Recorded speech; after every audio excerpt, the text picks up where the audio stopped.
Bro tell shortly about the risk management. ಸರಿ, risk management ಅಂತ ಅಂದ್ರೆ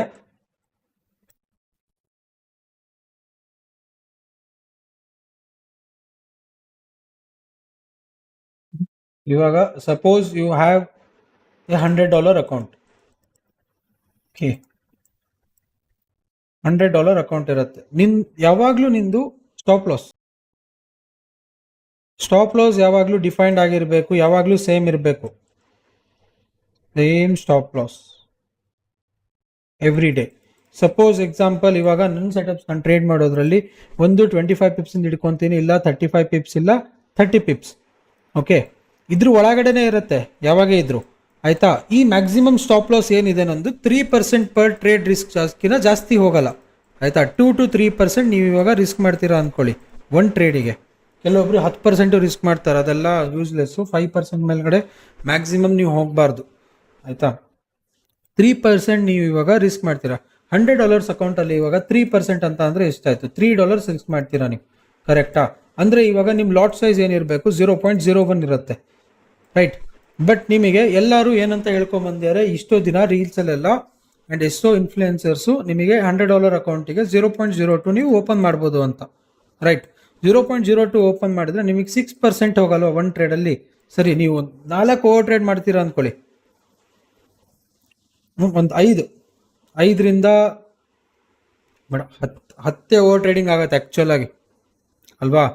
ಸರಿ, 10 ಓವರ್ ಟ್ರೇಡ್ ಮಾಡ್ತೀರಾ ಅಂತ ಅಂದ್ರೂ 60%, ಇಲ್ಲ 10 ಮಾಡಲ್ಲ ಅಂತ ಅಂದ್ರೂ 30%, 5 ಮಾಡ್ತೀರಾ ಅಂತ ಅಂದ್ರು 30 to 40% you will lose year easily just because of over trading, right.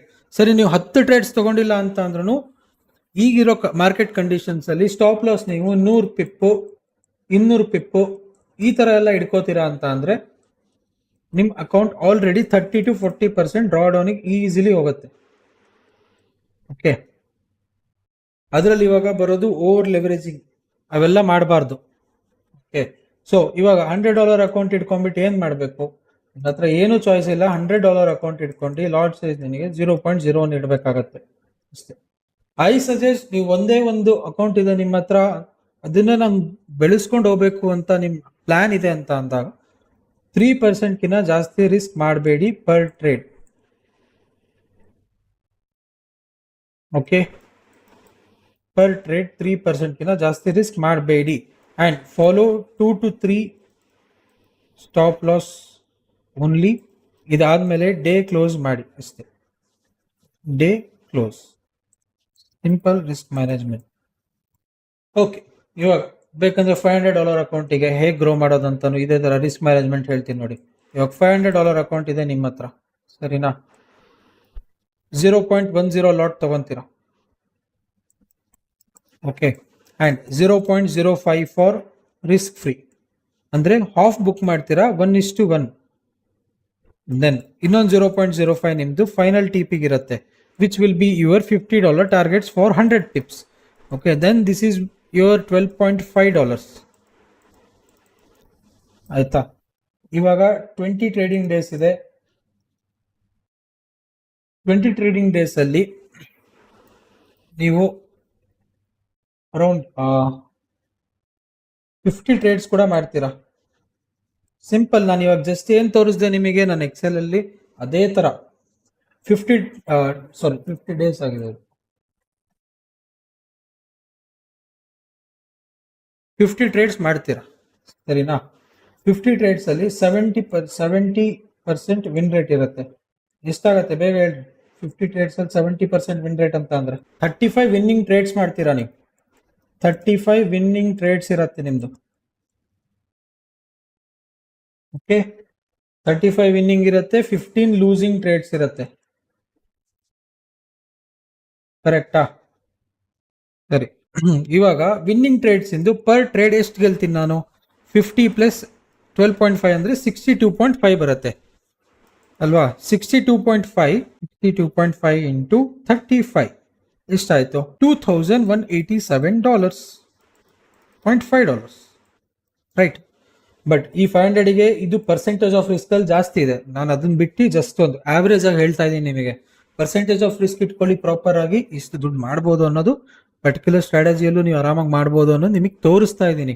What is actually you can do and how you can stay profitable in the longer run.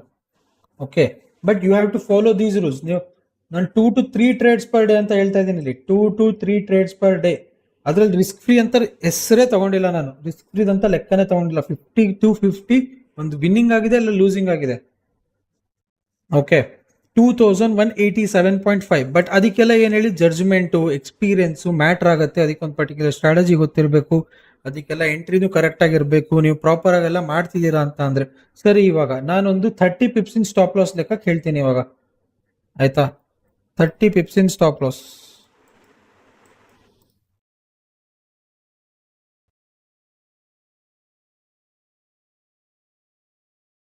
Okay, 30 pips in stop loss ಅಂತ ಅಂದ್ರೆ ಎಷ್ಟು ಕಳ್ಕೊತೀರಾ ನೀವು? $30 ಕಳ್ಕೊಂತೀರಾ, right? 30 into 15 ಎಷ್ಟಾಯ್ತು? $450 negative ಹೋಗ್ತೀರಾ. 30 into 15 $30 ಇರುತ್ತೆ, 15 ಲೂಸಿಂಗು, $450 negative losses ಹೋಗೋದು. Minus ಏನಾಯ್ತು? 450 ಆಯ್ತು. ಇವಾಗ 2187 ಮೈನಸ್ 450 1737. 1737 ನಮಗೆ ಲಾಸ್ಟ್ ಪಾಸಿಟಿವ್ PNL ಆಗುತ್ತೆ, ಬುಕ್ ಆಗಿರೋ ಡಾಲರ್ಸ್, ರೈಟ್? ಇಲ್ಲಿ ತನಕ ಆಯ್ತಾ? $500 ಅಕೌಂಟ್ ಹೇಗೆ ತಗೊಂಡು ಹೋಗ್ಬೋದು ಅಂತ ತೋರಿಸೋದನ್ನ ದಾರಿ. ಇವಾಗ ಪ್ರಾಬ್ಲಮ್ಸ್ ಏನಾಗುತ್ತೆ ಅಂತಾನು ನಾನು ಡಿಸ್ಕಸ್ ಮಾಡ್ತೀನಿ ಬನ್ನಿ. $500 ಅಕೌಂಟ್ ಅಲ್ಲಿ ಇವಾಗ ಗ್ರೋ ಮಾಡ್ಬೇಕಾದ್ರೆ ಪ್ರಾಬ್ಲಮ್ ಏನಾಗುತ್ತೆ ಅಂತ ಅಂದಾಗ 0.10 ಇಂದ ನೀವು ಓಪನ್ ಮಾಡ್ತೀರಾ, ಆಯ್ತಾ? $30 SL ಕೊಡ್ತೀರಾ, ಬ್ಯಾಲೆನ್ಸ್ ಎಷ್ಟು ಹೋಗುತ್ತೆ? 470 ಹೋಗುತ್ತೆ. ನೆಕ್ಸ್ಟ್ ಟ್ರೇಡ್ ತಗೊಳಕ್ ಯೋಚನೆ ಮಾಡ್ತಾನೆ, ಲಾಸ್ ಆಗತ್ತಾ ಪ್ರಾಫಿಟ್ ಆಗತ್ತಾ? ನಾನೇ ಮುಂಚೆನೆ ಅದು ನನ್ನ ಟ್ರೇಡ್ ತಗೊಳಲ್ಲ, ಮುಂಚೆನೆ ಲಾಸ್ ಆಗುತ್ತಂತ ಸುಮ್ಮನೆ ಕುತ್ಕೊಂಡ್ಬಿಡೋದು. ಸೊ ನೆಕ್ಸ್ಟ್ ಏನಾಗುತ್ತೆ? ತಗೊಳಲ್ಲ, ಆಮೇಲೆ 2 ದಿನ ತಗೊಳಲ್ಲ, ಮತ್ತೆ 2 days ತಗೊಳಲ್ಲ. ನೀವೇನು ಯೋಚನೆ ಮಾಡ್ತೀರಾ ಅಂತ ಅಂದ್ರೆ ನೀವು ಟ್ರೇಡ್ ಮಾಡಿದಾಗ ಪ್ರಾಫಿಟ್ ಆಗ್ಬಿಡ್ಬೇಕು ಡೈರೆಕ್ಟ್ ಆಗಿ. ಇಲ್ಲ, ಹಂಗೆಲ್ಲ ಆಗಲ್ಲ. ಮಾರ್ಕೆಟ್ ಅಲ್ಲಿ ಕನ್ಸಿಸ್ಟೆಂಟ್ ಆಗಿ ಕುತ್ಕೊಂಡು ಯಾವ್ದು ಬೆಸ್ಟ್ ಲೆವೆಲ್ಸ್ ಇರುತ್ತೆ, ಯಾವ ಟೈಮಿಂಗ್ ಅಲ್ಲಿ ಮಾಡ್ಬೇಕಾಗಿರುತ್ತೆ, ಅದ್ರ ಪ್ರಕಾರ ಮಾಡ್ಕೊಂಡು ಹೋದ್ರೇನೆ ಪ್ರಾಫಿಟ್ ಆಗೋದು. ಇಲ್ಲ ಅಂತಂದ್ರೆ ಆಗಲ್ಲ. Bro, I can't hold profit, I cut early, tell what I have to do. 1 ನಿಮಿಷ ಬರ್ತೀನಲ್ಲೇ, ಆಯ್ತಾ? ನೆಕ್ಸ್ಟ್ 2 days ಆದ್ಮೇಲೆ ಬರ್ತಾನೆ, ಮತ್ತಿಲ್ಲಿ ತಗೊಂತಾನೆ, ಮತ್ತಿಲ್ಲಿ ಒಂದು $30 ಲಾಸ್ ಕೊಡ್ತಾನೆ. ಸರಿ, ಮತ್ತೇನಾಯ್ತು? ಇವಾಗ 400 ಆಯ್ತು. ಈ ಫಸ್ಟ್ 15 ಏನಿರುತ್ತಲ್ಲ, ಈ ಟೋಟಲ್ ಲೂಸಿಂಗ್ ಟ್ರೇಡ್ಸ್ ಏನಿರುತ್ತಲ್ಲ ಅಟ್ ದ ಮಂತ್ ಎಂಡ್ ಬರೋದು ನನಗೆ, ಅದು ಅವ್ನು ಇಲ್ಲೇ ಮಾಡ್ಬಿಡೋದು. ಸ್ಟಾಪ್ ಲಾಸ್ ಆಗಲ್ಲ ಒಂದೊಂದ್ಸರಿ, ಅದು ಇದು ಯೂಶಲಿ ಇದೇ ಪ್ರಾಬ್ಲಮ್ಸ್ ಆಗೋದು ಜನ ಜೊತೆ. ಅವನು ಕಂಪ್ಲೀಟ್ ಆಗಿ 2 to 3 SL ಅಲ್ಲಿ ಎವ್ರಿ ಡೇ ಟ್ರೇಡ್ ಮಾಡಿ 1 month ಆದ್ಮೇಲೆ ನೆಕ್ಸ್ಟ್ ಏನ್ ಮಾಡ್ಲಿ ಅನ್ನೋದು ಯೋಚನೆ ಮಾಡಲ್ಲ, ನೆಕ್ಸ್ಟ್ ಏನ್ ಡೆವಲಪ್ ಮಾಡ್ಬೇಕು ನಾನು ಅನ್ನೋದು ಯೋಚನೆ ಮಾಡಲ್ಲ. ಅದೇ ಮೇನ್ ಪ್ರಾಬ್ಲಮ್ ಯಾರೇ ಇದ್ರು ಮಾಡೋದು. ಸೊ ಇದೆಲ್ಲದು ರಿಸ್ಕ್ ಮ್ಯಾನೇಜ್ಮೆಂಟ್. ನೀವು ಕನ್ಸಿಸ್ಟೆಂಟ್ ಆಗಿ ದಿನ ಕೂರ್ಬೇಕಾಗತ್ತೆ, ದಿನ ಮಾಡ್ಬೇಕಾಗತ್ತೆ. ನಾನು ಅಲ್ಲಿದ್ದೆ, ನಾನು ಇಲ್ಲಿದ್ದೆ, ಅದು ಇದು ಅದೆಲ್ಲ ರೀಸನ್ಸ್ ನಡೆಯಲ್ಲ ಗೋಲ್ಡ್ ಜೊತೆ. ಅದೆಲ್ಲ ಯಾವುದೇ ತರ ರೀಸನ್ಸ್ ನಡೆಯಲ್ಲ. ನೀವು ಏನ್ ಮಾಡ್ತೀರಾ? ಸ್ಟಾರ್ಟಿಂಗ್ 15 ಟ್ರೇಡ್ಸ್ ತಗೊಂಡ್ಬಿಡ್ತೀರಾ. ಏನಕ್ಕೆ? ನೆಕ್ಸ್ಟ್ ಟ್ರೇಡ್ ತಗೊಂತೀರಾ, ಅದು ವಿನ್ನಿಂಗ್ ಆಗಿರುತ್ತೆ. ಅದು ನೀವು ಸೆಟಪ್ ನೀವು ಹಾಕಿರ್ತೀರಾ ಕೂಡ, ಎದುರುಗಡೆ ಇರುತ್ತೆ, ತಗೊಳಲ್ಲ. ಅದೆಲ್ಲದರಿಂದ ಓವರ್ಕಮ್ ಬರ್ಬೇಕಾಗತ್ತೆ.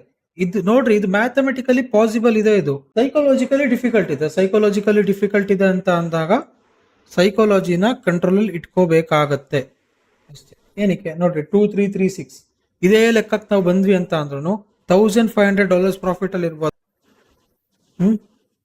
ಒಬ್ಬ ಪ್ರಾಫಿಟಬಲ್ ಟ್ರೇಡರ್ ಹೇಗೆ ಏನಾಗಬೇಕು?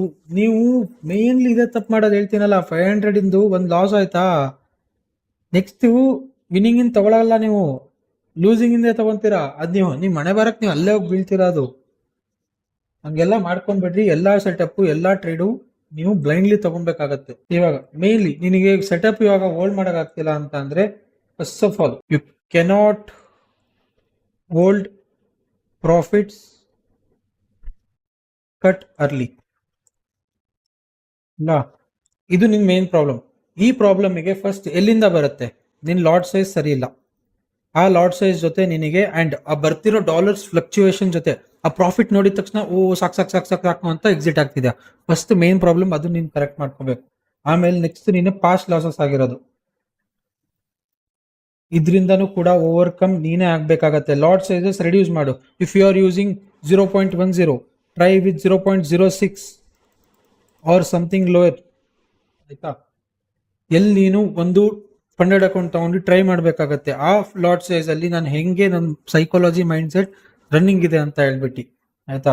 ಇವಾಗ ಪಾಸ್ಟ್ ಲಾಸಸ್ ಬಗ್ಗೆ ನಾನು ಆಲ್ರೆಡಿ ಹೇಳಿದ್ದೀನಿ. ನಿಮ್ಮ ಹತ್ರ ಒಂದು ಹುಡುಗಿ ಇರ್ತಾಳೆ, ಬಿಟ್ಟೋಗಿರ್ತಾಳೆ, ಆದ್ರೂ ನೀವು 2 ವರ್ಷ ಆದ್ಮೇಲೆ ಮತ್ತೊಬ್ಬರು ಜೊತೆ ಕಮಿಟ್ ಆಗ್ತೀರಾ ಅಂತ ಅಲ್ವಾ. ಸೊ ಅದೇ ತರ ಎವ್ರಿ ಸೆಟಪ್ ನ ಬ್ಲೈಂಡ್ಲಿ ಟ್ರಸ್ಟ್ ಮಾಡ್ಬೇಕಾಗತ್ತೆ, ಇಮೋಷನ್ಸ್ ನ ಸೈಡ್ ಇಟ್ಬಿಟ್ಟು. And you don't have a proven strategy. You don't have a proven strategy that works in the market.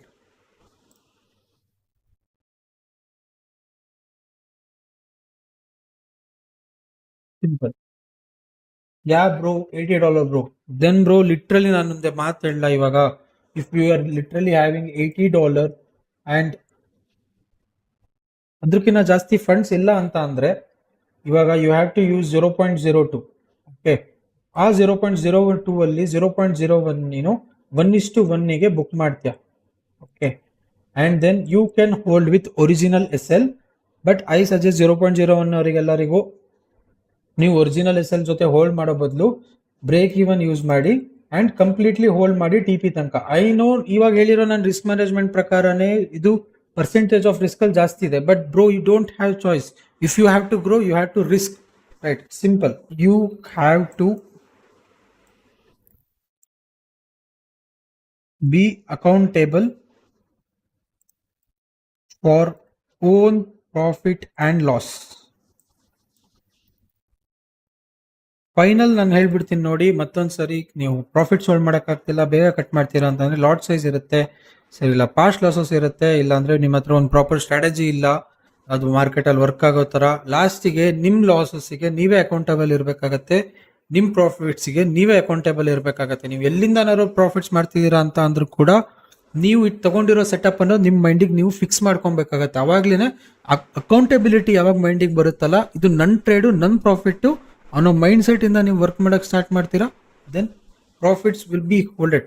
At last ಇನ್ನೊಂದು, ನೀವು ತಗೊಂಡ್ಮೇಲೆ ಇದೊಂದು $80 ಅಕೌಂಟ್ ಇಂದ ಇದೆಲ್ಲ ಫಾಲೋ ಮಾಡ್ತೀರಾ ಅಂತ ಅಂದಾಗ ಸೆಟಪ್ ಕ್ಲೋಸ್ ಮಾಡಿ ಹೋಗೋದಷ್ಟೇ. Okay, see you all tomorrow London session.